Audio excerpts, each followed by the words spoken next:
The Wizard of Oz is one of America's most beloved family movies. It's got amazing songs,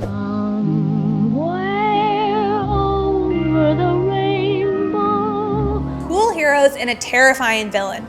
And of course, some of the most baller footwear to ever kick it on the silver screen. When I was a kid, I coveted Dorothy's ruby slippers about as much as the Wicked Witch. But what would those shoes be like in person today, and how much would they cost? Rubies, as you've learned from our previous videos, are comprised of corundum and identical to sapphire in every way but color. Ruby red might better be named chromium red, since the trace element chromium is what gives rubies their color. Color is by far the most important aspect of a ruby. Any trace element other than chromium in a corundum, and buddy, you've got yourself a sapphire.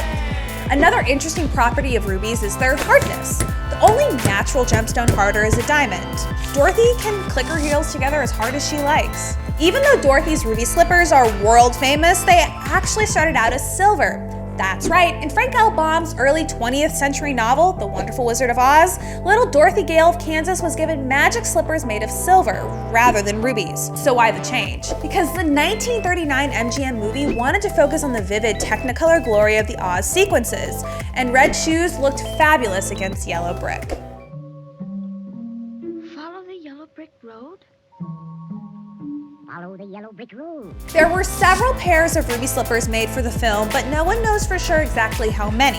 At least one pair made by the studio had a completely different design from the ones that we know and love. Known as the Arabian Test Pair, these pointy-toed slippers weren't used in the film because the design seemed a little too fancy to be worn by a simple farm girl.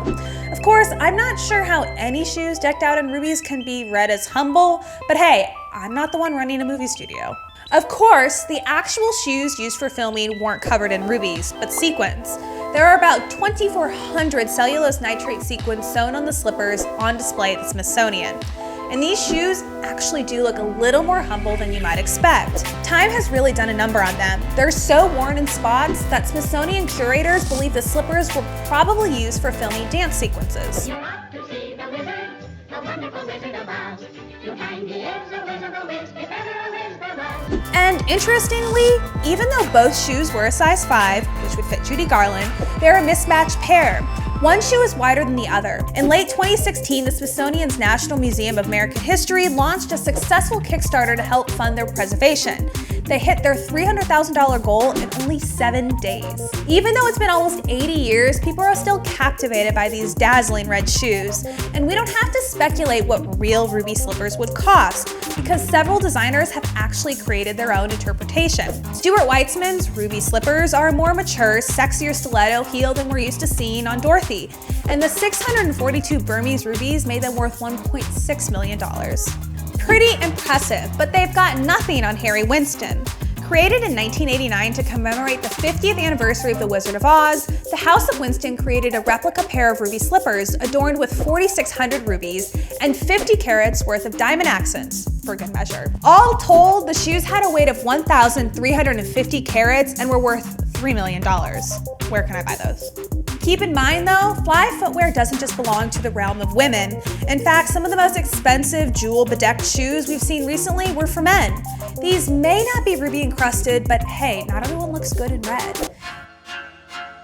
In 2014, Nick Cannon wore a pair of $2 million diamond loafers for an episode of America's Got Talent. The custom Tom Ford shoes took a year and a half to make, and Cannon plans to sell the shoes and donate the proceeds to charity.